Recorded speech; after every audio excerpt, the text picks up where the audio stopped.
Welcome to Green and Red, Scrappy Politics for Scrappy People, a regular podcast on radical environmental and anti-capitalist politics, brought to you by Bob Bazanko and Scott Parkin. Welcome to the silky smooth sounds of the Green and Red podcast here on day 7 of Liberation Day. And as always, I'm joined by Bob Bazanko in, I think, maybe like my next to last time in Houston. Yeah. It's coming to a close. Coming to a close.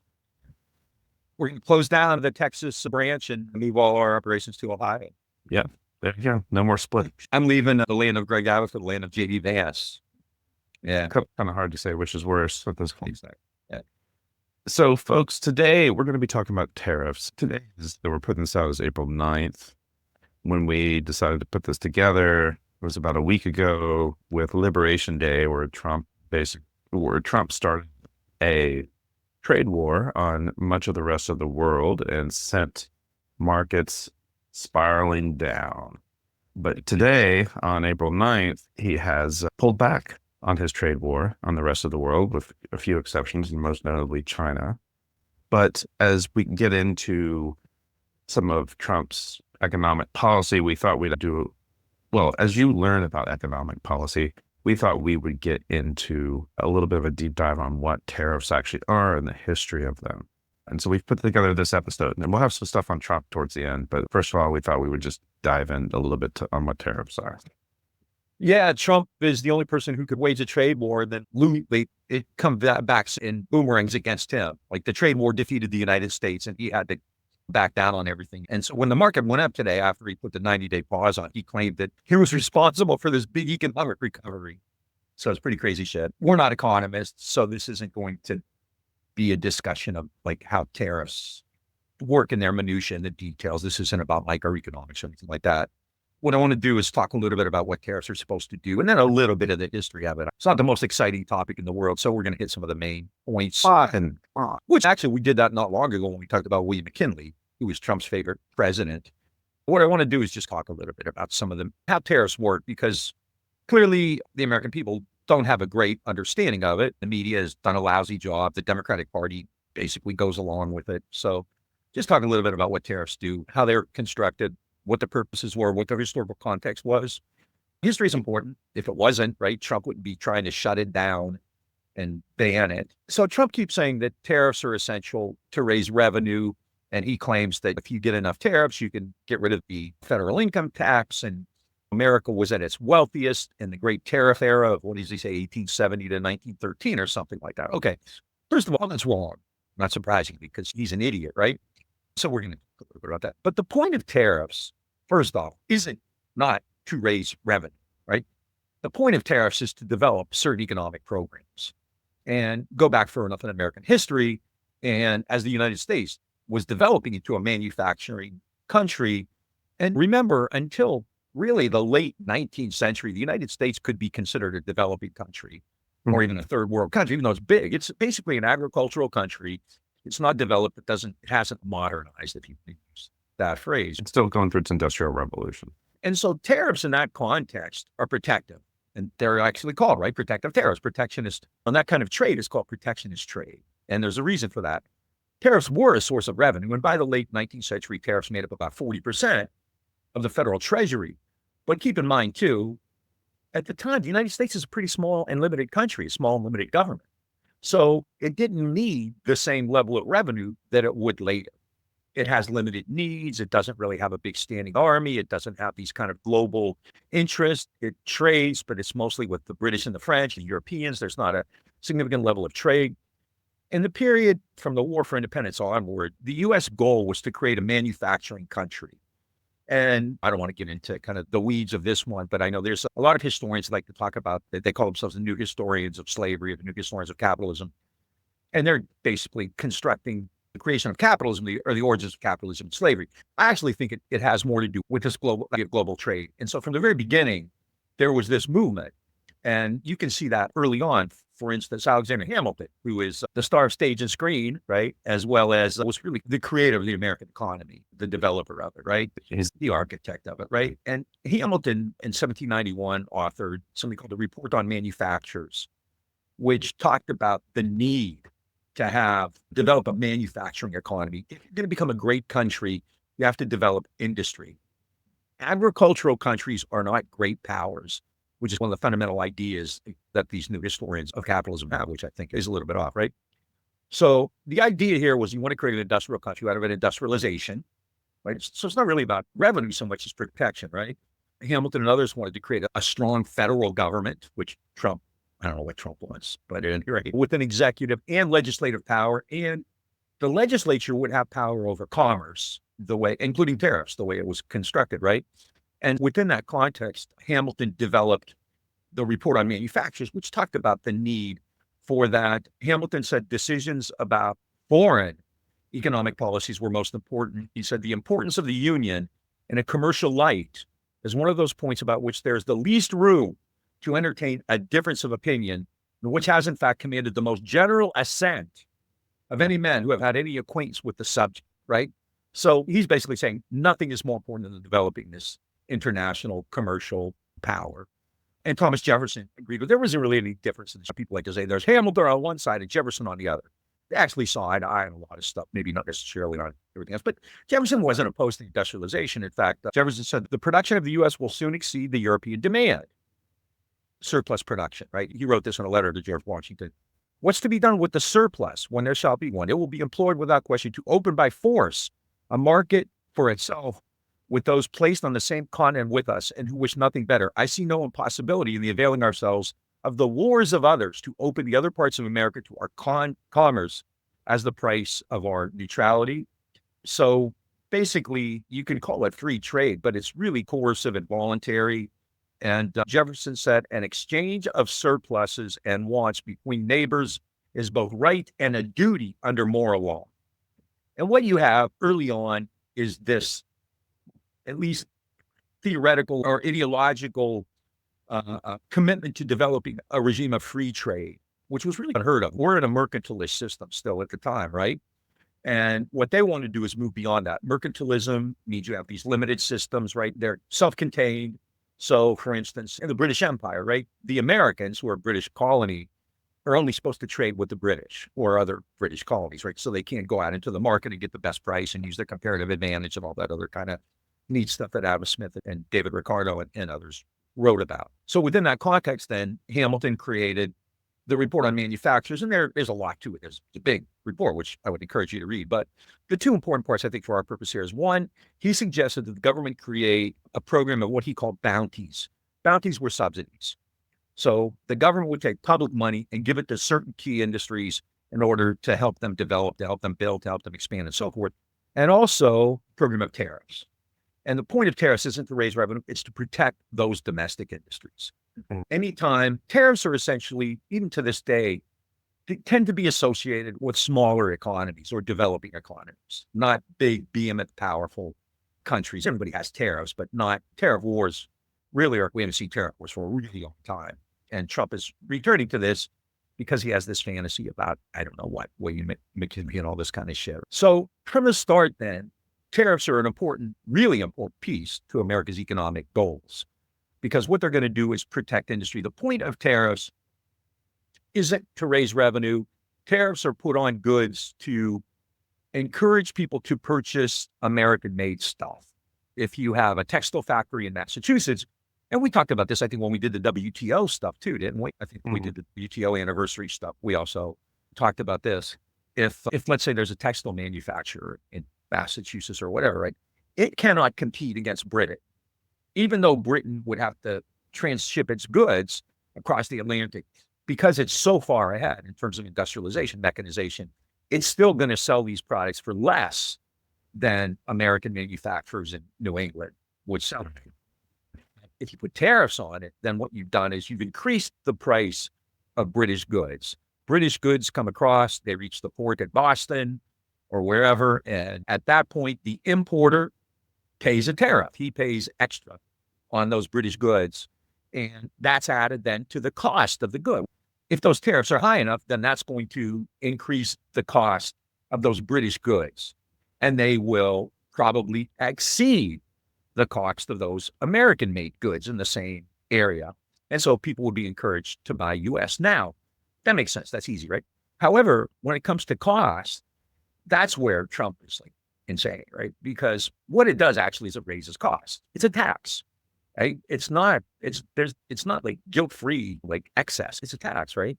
So as these goods come in, obviously American manufacturers now have the protection of government tariffs. So if you're selling, I'm just throwing numbers out there, I'm making them up, right? If you're selling a product for $10, a British made product for $10 and the American made product is $14, people are going to buy the British product, right? For $10. Let's say they're 104% tariffs. Where'd that number come? That's what Trump did on China. So let's say you put 100% tariffs. So that 10% product would now be $20, which means that the American made product, which is $14, is cheaper. But since you now sell a less expensive product, you don't need to sell it for $14. You can sell it for $18, which is what they do. So for the consumer, that price has already gone up. In addition to that, increases the cost of raw materials. So stuff that people would buy, even if it was made in the United States, like iron or copper or whatever, is going to go up as well because those tariffs will protect it. And tariffs have generally been used in like kind of heavier industries like coal and iron and steel and automobiles in the 20th century and things like that, right? So that's what tariffs do. They protect these domestic markets. Now, tariffs also have a real political purpose, which is, I don't know what Trump's doing. Maybe he has that in mind, right? But tariffs also are a way to support your friends and maybe damage or show disregard to people you don't care as much about, right? Yeah. And you can't discuss this or think about it without really putting it within the context of industrialization. Tariffs exist because the United States wasn't a major power yet, that it was still mostly an agricultural country until well into the 19th century. Even in the North, most people still were farming into the 19th century, and obviously the South is agrarian. But given Hamilton's ideas, you start to see moves in the 19th century, the early 19th century, the early 1800s, for developing a more industrial economy. And that's why tariffs are really. And there's all kinds of other stuff going on in industrialization. You have the slavery controversy. Tariffs are connected to that as well. And in fact, the first major crisis or controversy over tariffs occurred because of slavery. There had been tariffs before that, and there had been protectionism. There had been wars over trade, like the War of 1812, right? The United States early on wanted to develop this idea of free trade, which was really unknown in the world. And the idea there is that the U.S. at some point, because it's such a big country, it has so much wealth, it has so many raw materials and resources, it has 2 oceans, right? So the idea there is the United States can become a big economic and commercial power, ultimately, right? To get to that point. And so they start working toward this goal early on. This is even before the War for Independence. People like John Adams were talking about free trade and stuff like that. And that's the ultimate goal, which I think is more important to the development of capitalism in the United States than, for instance, slavery is. I think this idea of developing global commercial power is always there from the beginning. And that's what Hamilton is speaking to. Albert Gallatin came up with a program for internal improvements. And again, that's industrial, right? To develop roads and bridges and canals and highways and all that kind of stuff, which is connected in the same way. It's the infrastructure that helps build the manufacturing base. Exactly. So it's all connected. And so this is an industrial policy. It's not a revenue-raising policy. It's a policy to develop an industrial base in the United States. So in 1828, that comes to a head. You have the first major crisis, which is also connected to slavery. In 1828, Congress passed a huge tariff bill, which was called the Tariff of Abominations. Northerners voted for the tariff, Southerners voted against it. It levied heavy tariffs on goods coming across from other countries. The point of the 1828 tariffs, which was called the Tariff of Abominations, it was horrible, it was abominable, right? The point of those tariffs was to protect northern factories that were starting to develop, right? So you put these heavy tariffs on British goods to protect more of the manufacturing. The government in capitalism fosters capitalism, right?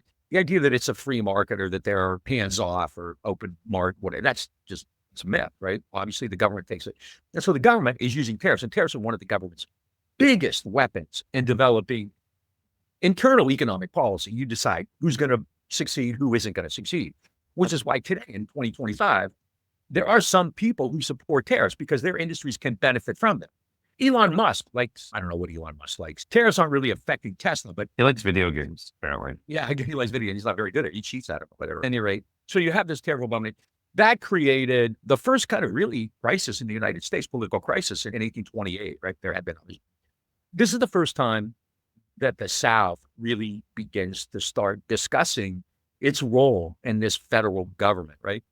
So these abominations put heavy taxes on goods coming across, which protect more of the manufacturers. Now, what this does is it hurts, the long-winded point here is it hurts Southern agriculture. Southern agriculture is furious. The Tariff of Abominations, call it that, is about the North versus the South. It's about Democrats in the South, Democratic parties dominate the South. They represent agriculture. They don't like tariffs.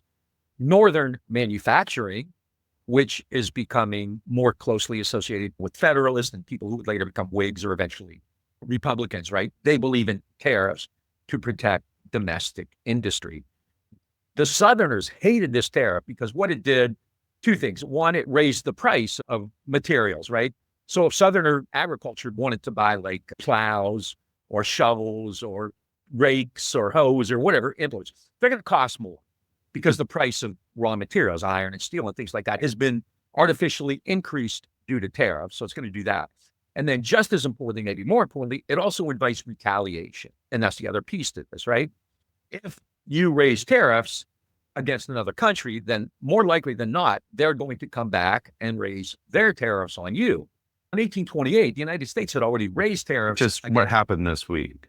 Which is sweet. And so you saw China raise its tariffs and Japan and others, right? Yeah, EU, right. And what you have then is the Southerners they're paying more for the goods made in the North, and they're now the object of British retaliation. The British can't retaliate against the North because they're paying those taxes there. However, and Northern manufacturers are not selling their goods abroad, which is important. And that's not happening today in 2025. The United States has significant markets abroad, right? But so these Northern manufacturers in 1828 don't. So these Southerners then are exporting goods, agricultural goods to Britain. So when it comes time for Britain to retaliate, they can't really do anything to Northern manufacturing, which has already been protected. So they levy heavy tariffs against Southern agriculture.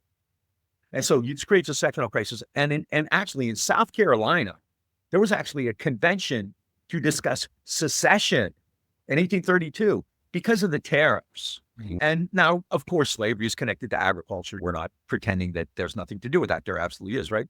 But the first movement towards secession occurred because of tariffs, because of the economic.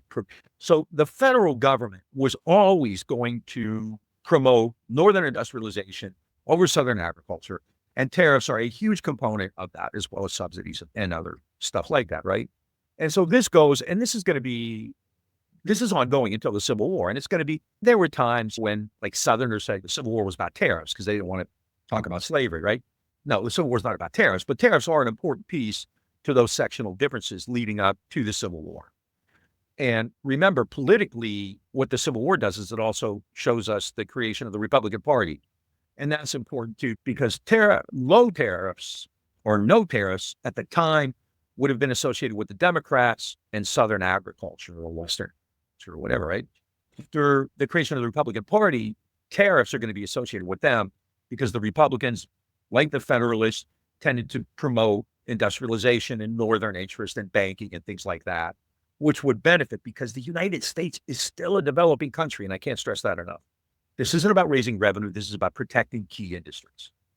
So in the South, I'm sure it wasn't called this at the time, but they have a little bit more of a free trade outlook because they want to be able to sell their goods on a global market. They want to sell their cotton to British textile industry. Right. And it's what's considered the northern states are also agricultural states. Like I'm thinking like Illinois and Indiana and places like that. And was there an issue around, was there like conflict going on within those states around? Yes.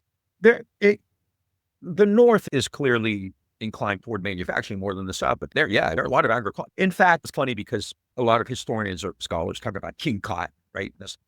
Cotton was only the third most produced commodity in agriculture. Like Northern, like wheat and corn from the North actually produce more than cotton, right? But that's a big factor. At the same time, and there's clearly differences, and the Republicans have to cobble together coalitions and things like that. But for the most part, obviously, at the onset of industrialization, the people who had the most power, the most political power, are industrialists, people who are starting to develop industry and manufacturing and things like that. So politically, they're able to get what they want. But yeah, there are Northerners who don't want to see high tariffs. But although you have the quote from Lincoln that he said in 1847, which is, give us a protective, Lincoln was a big proponent of tariffs. Give us a protective tariff and we will have the greatest nation on earth. Yeah. And during the Civil War, he had a 44% tariff. Yeah. In order to pay for like railroad subsidies in the war. Exactly. And that's why you have tariffs. They're not to raise revenues. At the time, remember, there's no income tax in the 19th century. So one of the main sources of revenue is tariffs, right? Trade. And there's not a lot. But keep in mind, and you can't stress this enough, it's a small government that doesn't need a ton of money at this particular point, right? Now, so you're moving toward high tariffs, especially with Republicans, people like Lincoln, right? After the Civil War is when you see, I think, really the most important tariff era. And we've talked about that. We talked about William McKinley, who apparently is Trump's favorite president, right? He's from Ohio. There's a lot of industrialization in Ohio, factories. McKinley's own family, I think, owned, I forget what it was, in Canton, right? His in-laws or something had manufacturing interest in Canton. So McKinley came of age in that era of tariffs, right? Iron is starting to develop, steel is starting to develop, railroads are starting to develop, right? And again, the United States is behind Europe on industrialization. So Europe is still able to produce more and at a lower price. So tariffs are put into place then to protect these big, huge American industries, and they're vital.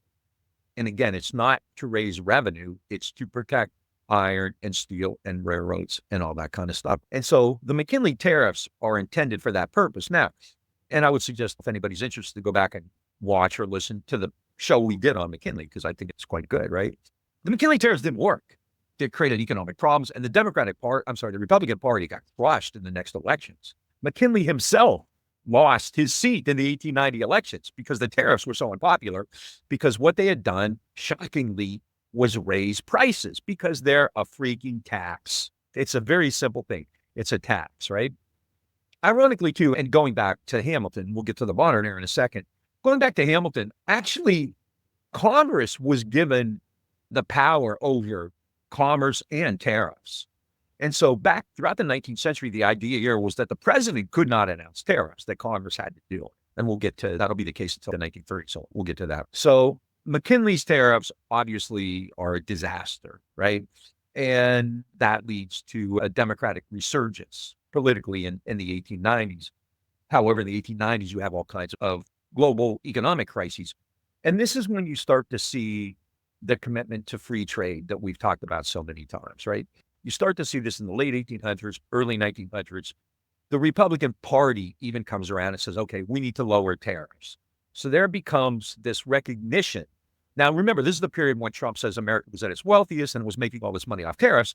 In fact, the tariffs of 1890, the Republican tariffs, didn't do that. They failed and politically crushed the Republicans in that election.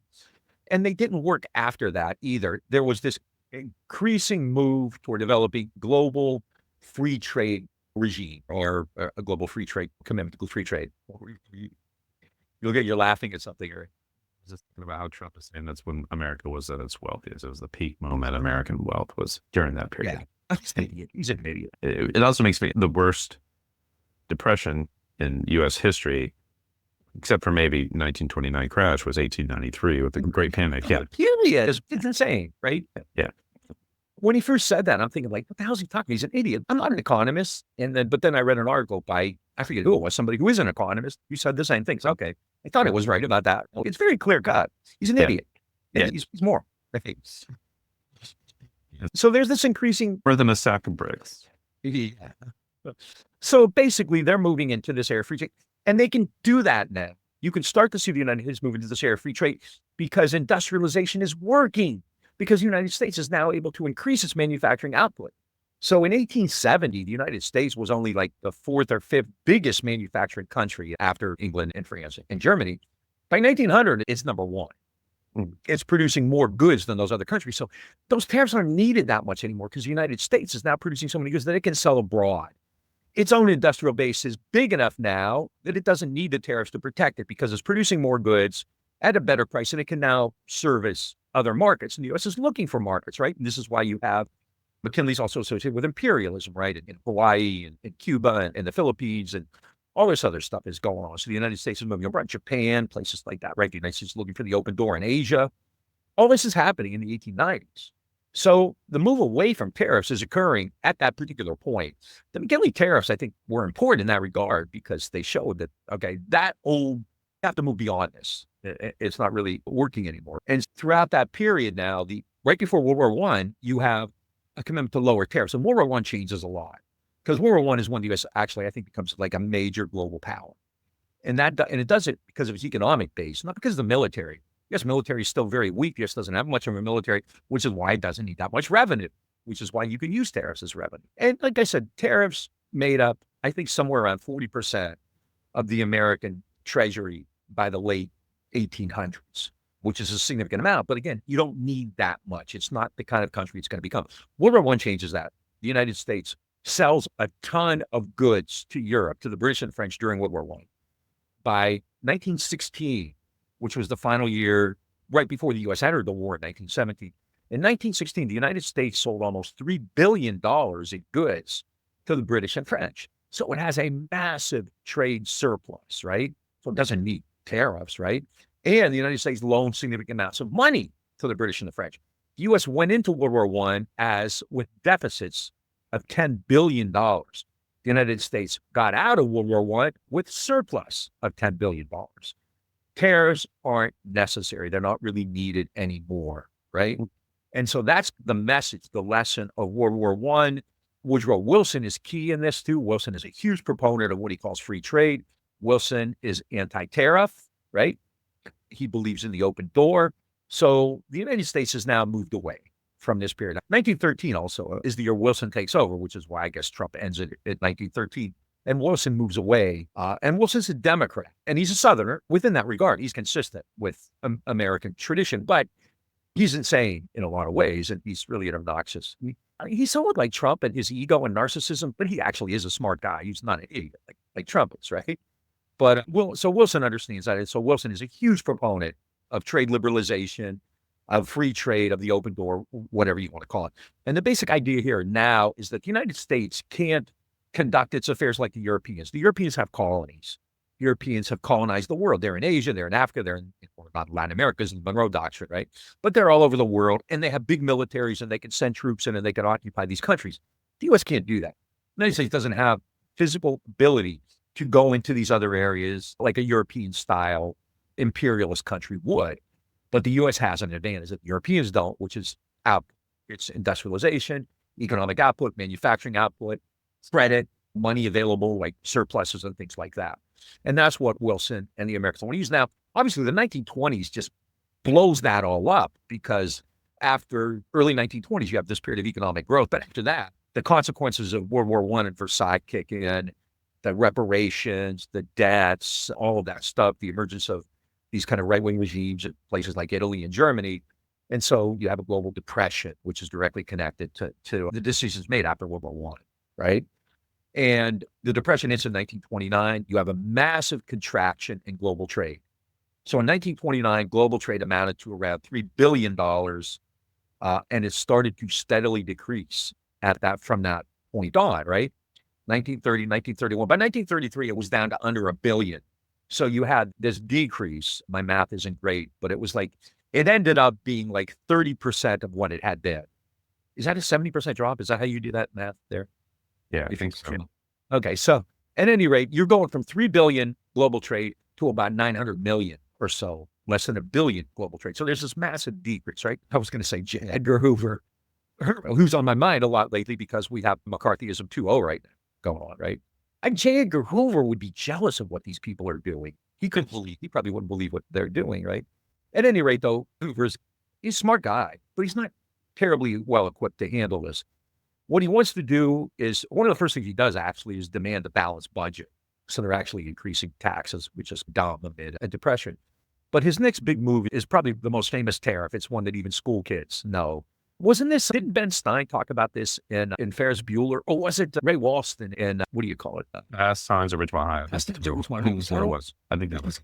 You're talking about the Smoot-Hawley Tariffs, right? Yeah. I get it confused, those history teachers in movies about high school kids. 80s high schools. 80s high school experiences. Yeah. High school experiences. So you've been moving toward this low tariff regime, right? And you see this, actually in 1909, the Republicans got passed something called the Payne-Aldrich tariffs, which again lowered interest rates, right?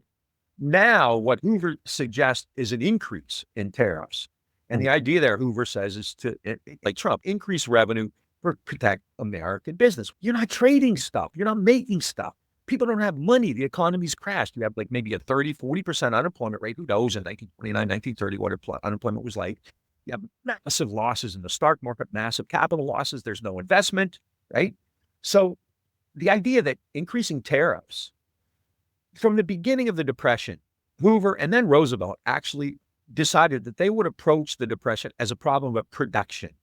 They believed that the United States had produced too many goods and that prices were too low.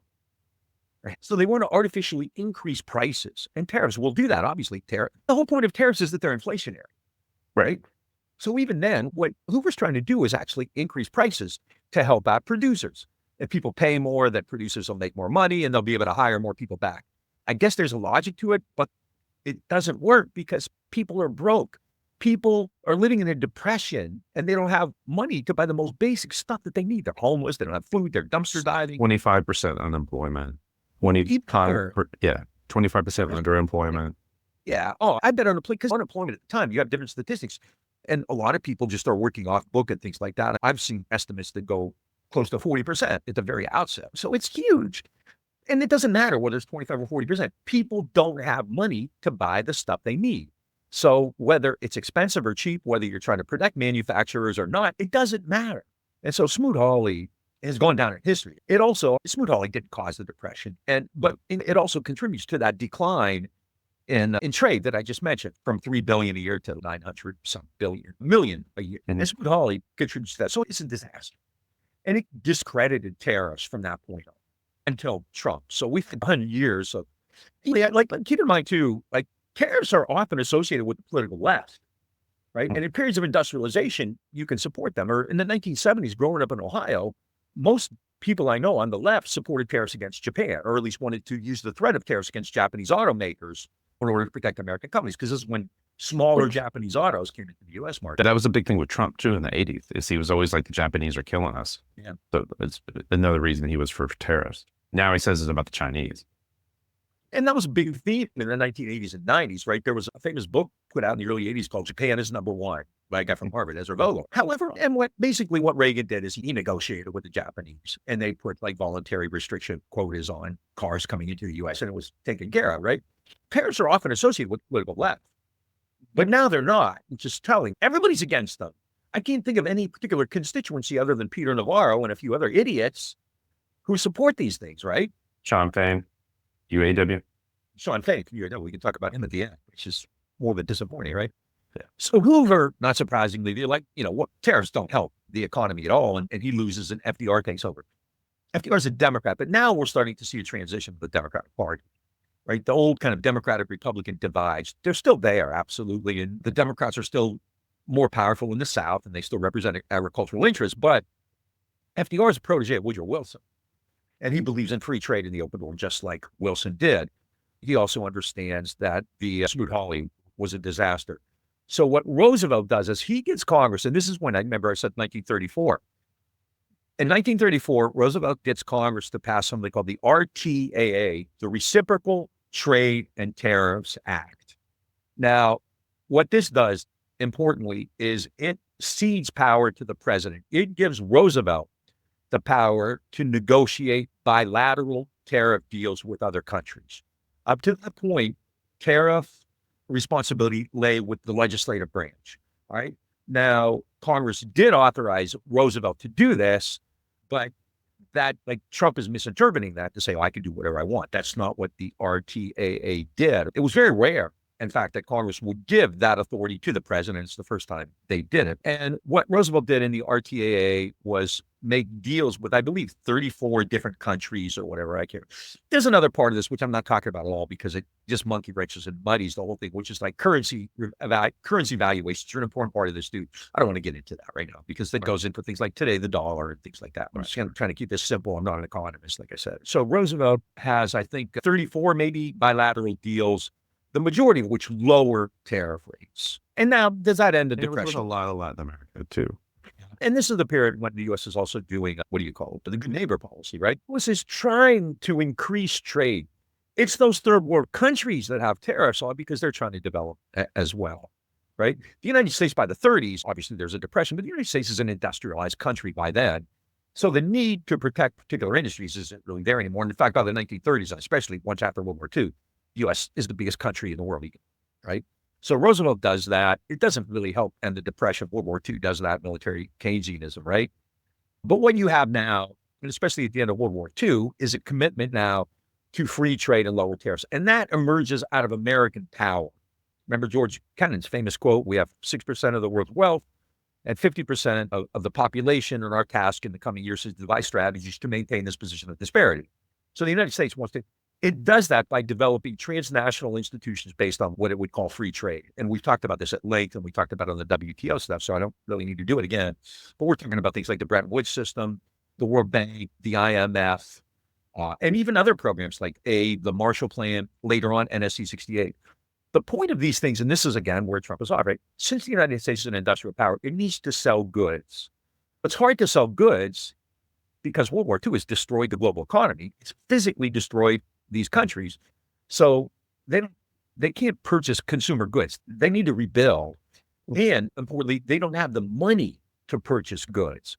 So the point of free trade and low tariffs is actually to provide funds to Europe and Japan to some extent, like in NSC 68. The goal is the United States, through these aid programs like the IMF, the World Bank, they provide funds essentially to subsidize American trade, right? So what they're doing is they're essentially okay with running a deficit in balance of payments. So the United States will send, in the Marshall Plan, $17 billion goes to Europe. That money isn't just given away. It has conditions attached to it, many of which are offset arrangements where they have to purchase goods back from the United States. And so that's how the United States is doing it. The United States is expanding its markets without tariffs because it doesn't need them. And in fact, it's running deficits in things like balance of payments, not necessarily trade, because it's subsidizing its own trade. It's sending money, right, to Europe in order to purchase goods back from American manufacturers. And that's what going forward, right, after in the early years of the Cold War, you have some shifts.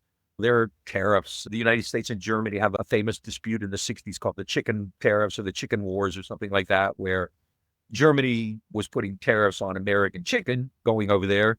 So the United States countered by putting tariffs on Volkswagen products, basically. But this is also done as to protect the American auto workers. Now, sometimes tariffs can be used, when I said it's the leftist thing, the idea of tariffs can be used to protect jobs, which is what Trump says, even though he doesn't give a shit about that. So he's shown very clearly he doesn't care about people who work or unions or anything like that. He's firing people left and right and gutting unions. He's just insane. He's on it.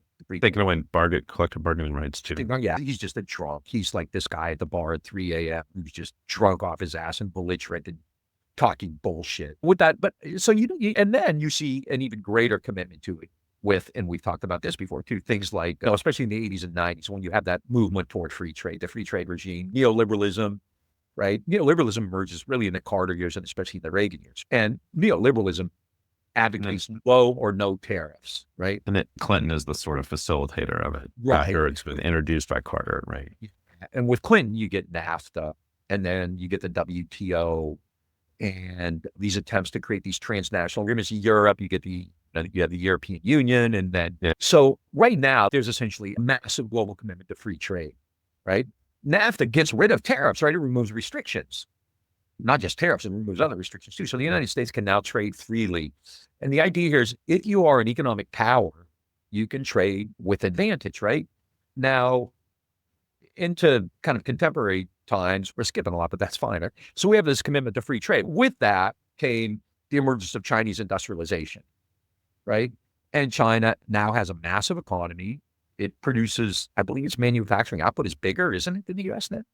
I think it is. And so the United States doesn't have the same control over the global economy that it used to. And it runs a trade deficit. China, if you go to Walmart or go to Target or go to Dollar General, fucking half the stuff in there, more than half the stuff in there is probably made in China or other countries which have these kind of, and a lot of countries even have things called like free trade zones and stuff like that, right?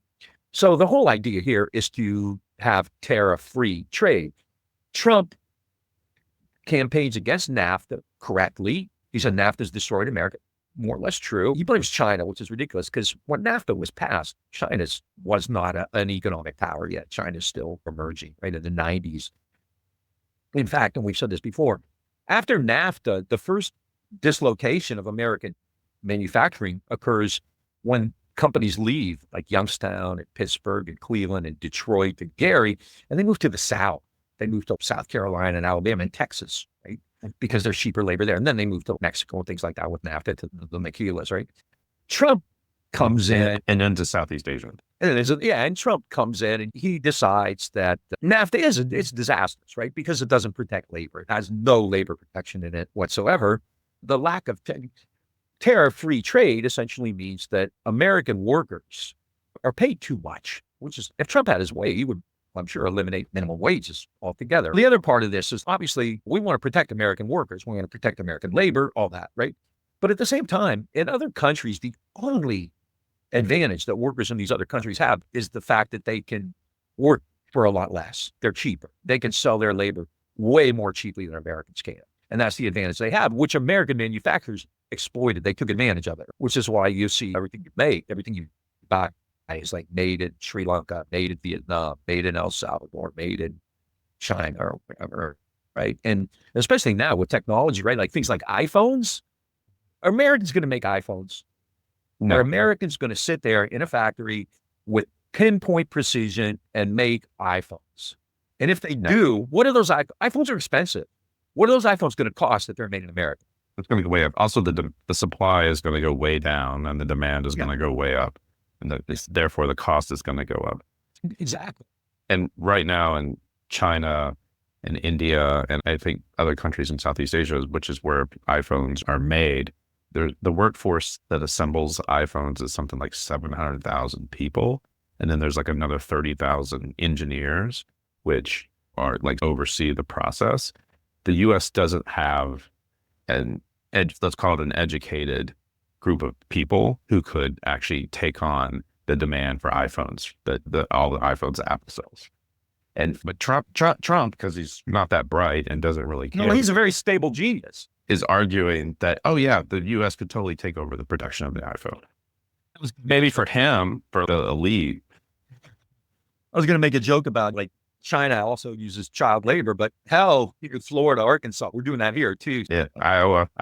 Yeah, all over. But so he comes in with this idea of tariffs, imposed tariffs in 2017, which really had a damaging impact. And the media has been horrific on this too, until just now. But the media, Trump has always said, like, we're the strongest economy ever. That wasn't true. It wasn't true in 2019. It wasn't true in 2020. It's not true today.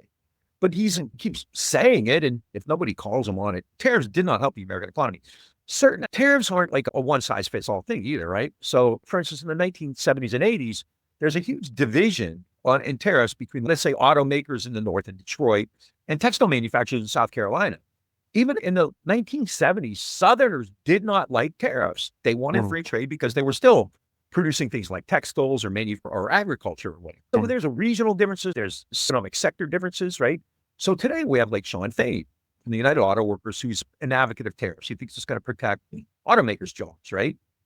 Maybe it will, maybe it won't. But even if it did, the number of auto workers protected by it, it's not going to create new jobs. I'd be shocked if it did that. And even if it did, you're looking at like years ahead of time. And that's not going to happen today or tomorrow or even next year probably. But Sean Fain, also as a representative of labor, should fucking be aware of other workers right now being crushed. And it should also be noted that the Biden economic team also had a program around protection and tariffs, but it was very targeted. And it was aligned with their Inflation Reduction Act sort of legislation and goals and things like that. And it was where they're trying to bring back manufacturing to certain sectors, certain areas in the US, certain sectors, particularly around electric vehicles and things like that. But Trump's goal is actually just to do away with anything that Biden had to do, where they're trying to bring back actual manufacturing in certain parts of the country. Yeah. And the other part, too, that I think is important is because they say we're going to bring back manufacturing jobs. Tariffs didn't create manufacturing jobs, and tariffs and didn't create unions did that. Yeah. In the 1930s, it wasn't the RTAA that's important. It's like the Flint sit-down strike and the Wagner Act and things like that. Right. So you can impose tariffs. You know that in the United States, everyone talks, well, we need manufacturing. Service workers actually make more money now than manufacturing workers do. Yeah. So the idea, you can't like, oh, we're gonna have tariffs and we're gonna have all these manufacturing jobs. Like, no, you need unions. You need that. If you want protection, fucking create unions, right? That's how you get jobs. You negotiate, you collectively bargain, you go on strike, that kind of stuff, right? Trump he's an idiot, but the media goes along and it just reports this stuff, right? And it did until really a few days ago or a week ago when I guess people didn't take him seriously when he said we're going to have tariffs. Because remember, throughout like last fall, we were talking, do these people realize what he's going to do to the economy? And I guess they didn't, or they didn't care. They didn't seriously or whatever. But now. But they could control him. I don't know. But all of a sudden, Wall Street is freaking out now because you have. It should be noted here, too, just we're talking about tariffs and economic policy, which I'm still will die on the hill that I don't think Trump really has any ideology other than Trump. And part of what this is him trying to humiliate other world leaders or have them bend the knee. And we're seeing the ones which are like pushing back on that. We've seen the Canadians and the Mexicans and the Chinese push back on that. And we've said this multiple times on the show too. But when it comes to that, he's a paper tiger. He declares that the golden age has started. It's Liberation Day, and he imposes all these tariffs. And he gets so much pushback, both domestically and abroad, is that he folds and then he declares victory. Yes, for his base or whatever. He's backtracked on tariffs like 4 times already. That was sort of like, didn't he say it was going to be like on January 21st? And now it's 90 days, and then it's this, and then it's that. Yeah. And you notice, and I don't think he was expecting, especially Canada and Mexico, shine balance, put him in his place. And he's resurrected the liberals in Canada. They're probably going to win now because of him. The whole world is there. He's starting a trade war against Europe. It's insane. Okay. Like he says China's the enemy. He's fucking trade wars against everybody. It's like Trump against the world. And he's not aware of U.S. power, and the media has been so complicit in all this, and they're finally waking up. And we're also seeing Wall Street, which we've talked about many times. The ruling class has never been a big fan of Donald Trump. They like his tax cuts. They want more of them. Other than that, they know the guy's nuts. He destabilizes the American economy, and tariffs are not great for them. And we saw that this week. Yeah. Just to throw out a couple of choice quotes and anecdotes is Bill Ackman, who was with Pershing Square Capital, who was a big donor to Trump, a billionaire, put out on Twitter that this is a self-induced economic nuclear winter and we should start hunkering down, make cooler heads prevail. Jamie Dimon, in his annual shareholder letter, said that the trade policies would drive up inflation on imported goods and domestic prices. Made it sound like we're actually heading into a recession as a result of Trump's trade war. And then my favorite one, it's not the last one I have, but my favorite one is Elon Musk getting into a public pissing match with Peter Navarro, who's like Trump's senior advisor on trade, where he called him dumb as a sack of bricks and a morph. So it's a lot going on in that cabinet room. But the most interesting... No, I was just going to say that's the first thing that Musk has said that's made sense in the last... The most interesting one, though, I would say came from Larry Fink, who's the BlackRock CEO, which is one of the most powerful people in the world, in my opinion. But he says that most CEOs I would talk to say we're probably already in a recession right now, but said he's not terribly worried because he sees the market volatility response to Trump is more of a buying opportunity than a selling opportunity, which I think is like really important, is that the super wealthy are always going to come out on top because when all this stuff is down, I think this is why Howard Lucknick, who's the Commerce Secretary and the former CEO of Cantor Fitzgerald Fitzgerald, basically it's when the markets are down and prices are low is when they go in and like they sweep up everything. And so I think we're like looking at that as like working people and the middle class are all going to really suffer, and the poor are really going to suffer here. But all these guys are going to make out like bandits, which is pretty much like Trump's. That's part of Trumpism, right? Yeah. When everyone else is suffering, when everyone else has had their benefits taken away and their social safety net taken away is like all the rich are just going to clean up. Yeah. Although even obviously that, whatever that is, that's not even the top 1%. That's 1/10 of 1%. Yeah. Yeah. 1%. Those guys are fine. But what you're seeing now is people who do have some wealth who are getting hit too. I know people who have fairly significant needs who are like, they're pissed off. I lost $200,000 the other day in the market, one day or something like that. And so this is cutting into groups that normally wouldn't be damaged by that. My pension has gone down considerably. Of course, I'm not part of the oligarchy. At least I don't think I am. So no one's called me. I haven't gone to any of their meetings lately at any rate. But I think if the invitation got lost in the mail. And when the market crashed in 1929, Andrew Mellon, who was the Secretary of the Treasury, said, liquidate labor, liquidate capital, liquidate jobs. Essentially, he said, get it over with. People will become more moral. They'll lead more moral lives because of this economic depression. And we can sweep in. And that's what happened. Like, big people came in and scarfed up all kinds of shit in 1929. As other businesses fail, the big guys come in and take them over. So that's obviously going to happen. It always will. But at the same time, this really is affecting like markets in a way. You're hearing, who was it? Was it Goldman or Morgan Chase? He said this is a bloodbath. Use the word bloodbath, right? So the fact that they're doing that indicates they genuinely don't like these things, right? There really is. And globally, the Asian markets are crashing. Like you said, the 1% of the 1% are definitely going to make out and be fine. But it's their client base, which are the 1% or the 2% or the 3% are actually taking a bloodbath.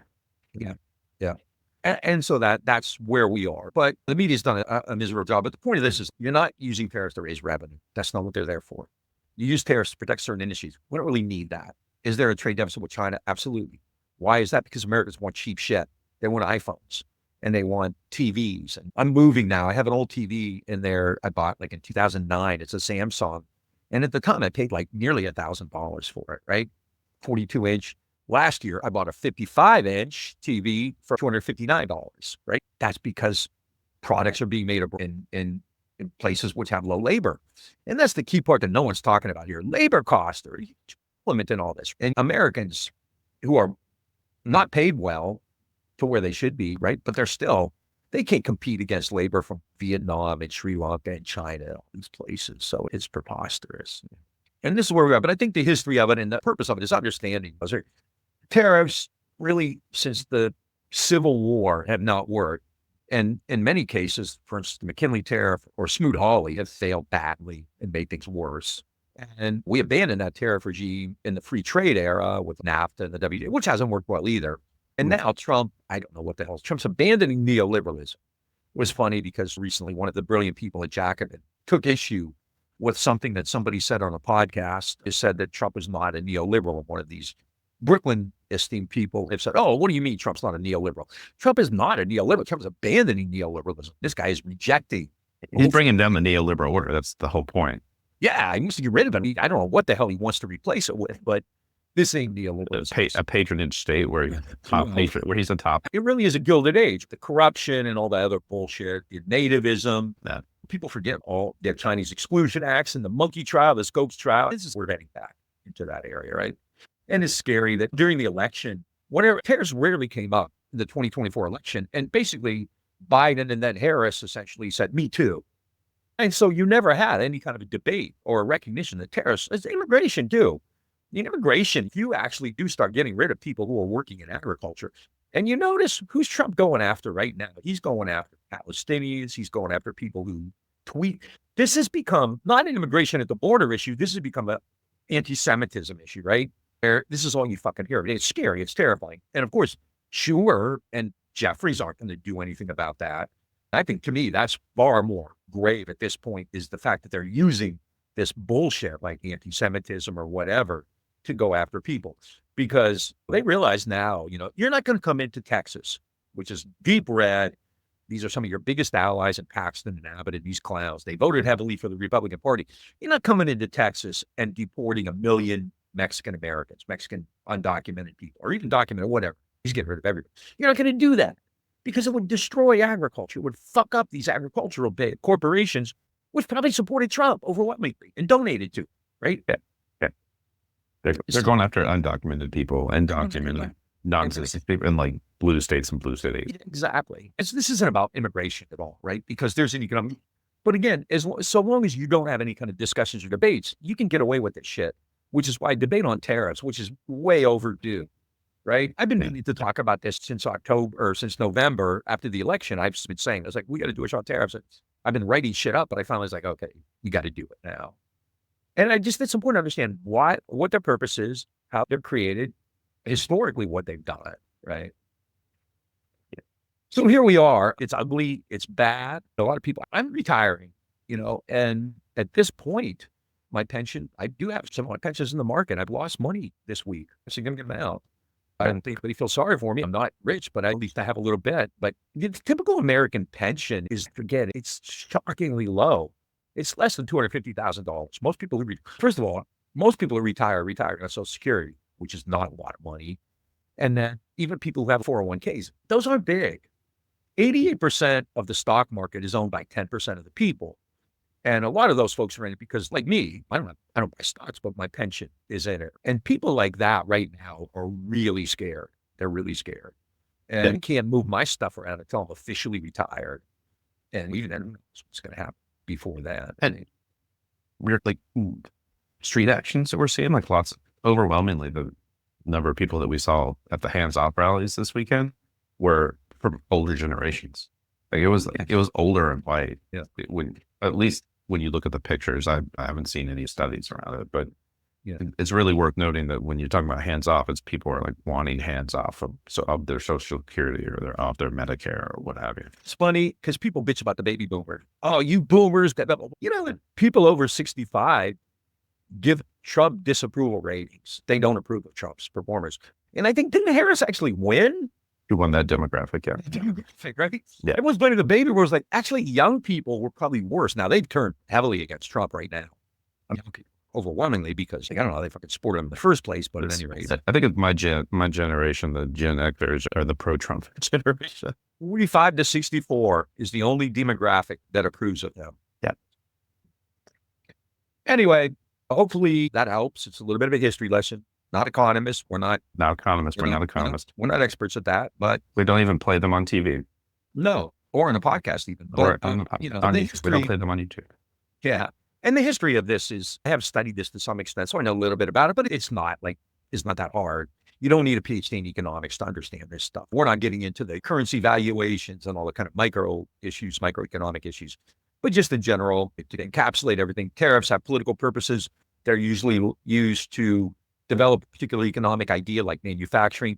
They're used to protect certain industries against other, let's say northern manufacturing versus southern agriculture. Or today, it could be Tesla against whoever, Ford and GM. And keep in mind too, Trump has also said that he doesn't care if it hurts, if it causes pain.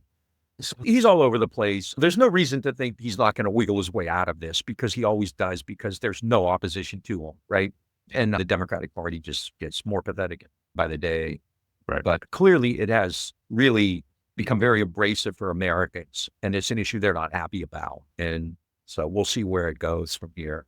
Folks, we've been talking about tariffs and the history of tariffs and all that good stuff. If you like what you hear, and please check us out on Facebook, Instagram, and Twitter. If you're watching this on YouTube, hit that subscribe button. If you're listening to us on a podcast audio platform, please give us a rate and review. It helps us with the algorithms. And then if you really like us, go to greenandredpodcast.org and hit the support button, or become a patron at patreon.com/greenredpodcast. With inflation and all this stuff, your money's not going to be worth that much 6 months from now. So you might as well send us some now. Yeah, send it to us now before the price of coffee goes. Spending now. Yeah, start spending now. A $10 donation today would be like a $7 donation down the road. Yeah, do it while it matters, please. Yeah. Yeah. Everybody take care and make a lot of trouble and misbehave. We'll talk to you later. Bye.